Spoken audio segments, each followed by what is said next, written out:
Nice to meet you. This is the Hobby IT channel. Thank you for watching today. In this channel, it is a video that challenges making things with IT. Programs and circuit diagrams are available on the website below, so please make use of them. Let's have fun together. This time, I would like to do the electronic work of the smart remote control. Using ESP32, a microcomputer with Wi-Fi, we will make a remote control by electronically working LEDs and infrared transmission and reception sensors. Since it is a smart remote control, we will make it possible to operate smartphones and AI speakers from outside as well as indoors as an IoT terminal. Let's check what we're talking about this time. First, this video is an overview. Therefore, I would like to deepen my understanding of the overall flow and the items to be used. The electronic work itself will be from the next video. This is what the item looks like. Now let's move on to the production process. Here is the entire production process.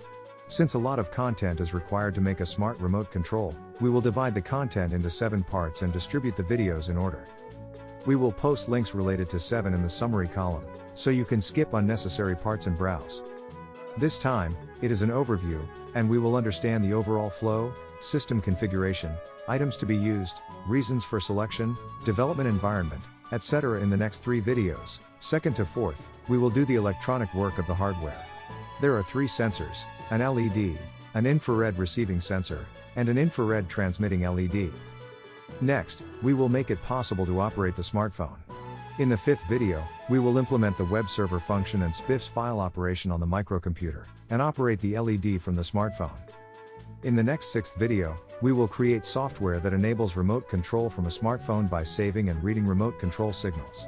In the 7th and final installment, we will use an external cloud service to implement software so that remote control can be performed from an outdoor smartphone and AI speaker linkage can be performed.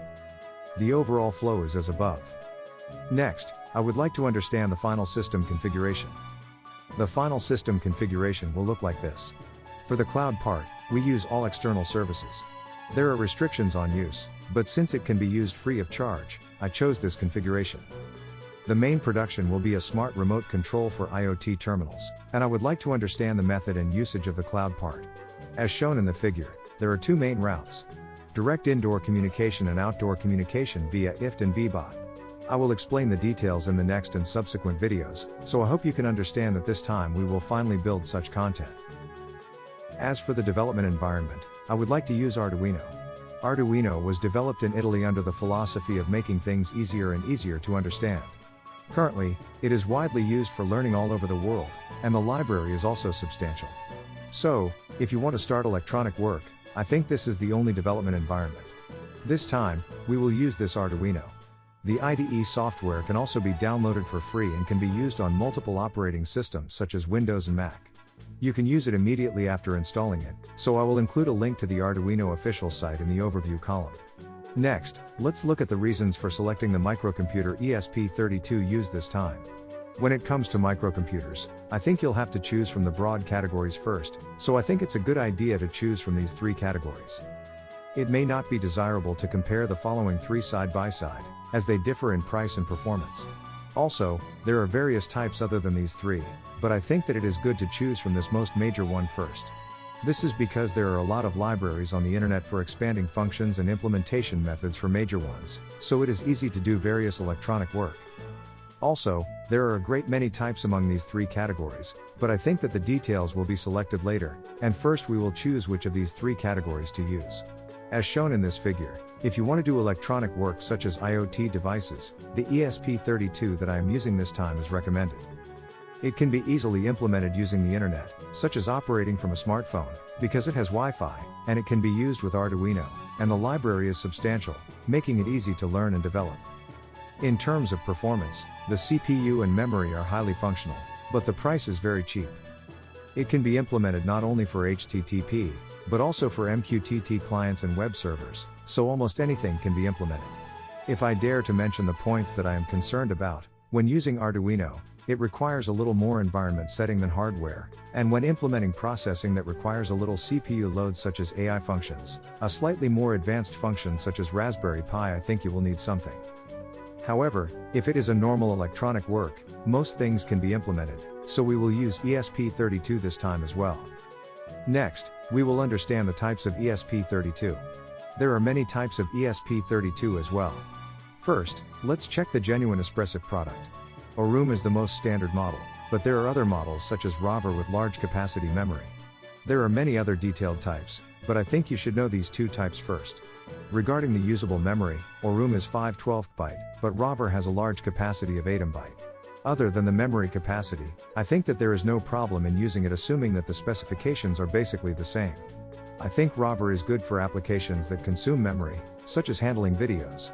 This time, we will use the standard Arduino because we will not use the video, only the remote control and web server functions.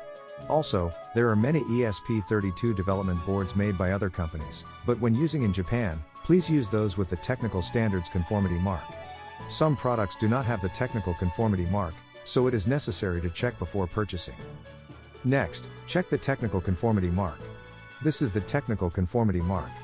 This is a mark that conforms to the technical standards in Japan, so the mark differs depending on the country of use. Please note that it is important to make sure that you are following the laws of the country you are using so as not to violate any laws. In Japan, there is no problem with using any manufacturer's products as long as they have this mark. Next, let's check the types of development boards. There are two main types as shown here. The wiring is slightly different, and there are two types of 2 rows of 19 pins and 2 rows of 15 pins. The genuine one has 19 pins and most of the other manufacturers have 15 pins.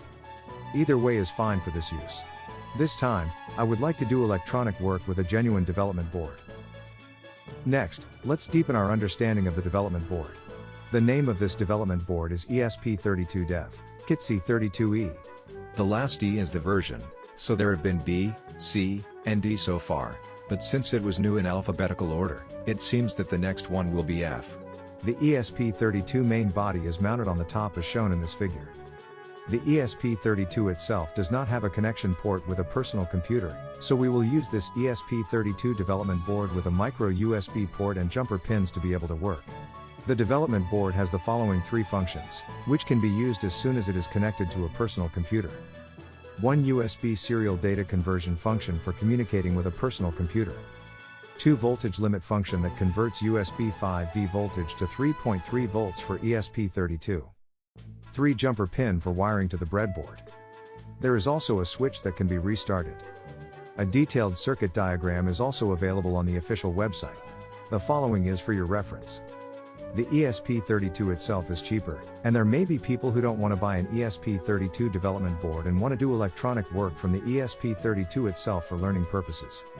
In such cases, such items can be used to do the same thing as development boards. However, it is not particularly cheap, so I would like to use the development board this time. Next, let's understand the breadboard. The breadboard has about 5 holes on the side. 5 in this row are conducting. In other words, the wires inserted in these 5 holes are connected. There are also 2 vertical connections, so the wiring inserted in this hole will be connected. The breadboard uses these pluggable connections to wire up the schematic. Next, choose which breadboard to use. The one on the left is the most common and commonly used size. However, this breadboard is difficult to use because there is no space on one side when the ESP32 development board is inserted. Also, the mini breadboard cannot be used because it has only 17 columns. For this reason, I would like to use the rightmost breadboard, the one with 30 rows of 6 holes. Next, I will not use it this time, but it is about using a 15-pin ESP32 development board made by another company. In this case, a mini breadboard can also be used, so if you want to make it cheaply, I think the mini breadboard in the middle is fine. Next, I will introduce the wiring diagram for the case where the electronic work was done this time. I will explain the details in individual videos, but when completed, the wiring will look like this. It will be repeated, but this time we will do the genuine pattern on the left. Finally, it is a usable item. This is the case when using a genuine development board. Please note that prices are subject to change. This list will be shared on the Hobby IT site. Infrared reception sensors in particular have performance differences, which rarely causes problems. This model number can be used with home appliance remote controls, so please refer to it. As for the items other than these items that are necessary for electronic work, the wiring is just inserted, so no soldering is required. However, I think that radio pliers and nippers are necessary for wiring the jumper wire. You will also need a computer and a micro USB cable for software development. If you have what I just told you, I think you can do this production. Next, for reference, if you are using a development board made by another company, you will use this item. The ESP32 main unit and breadboard have been changed to mini, and only these 2 points have been changed. I will share it for your reference. This concludes this overview of smart remote control production.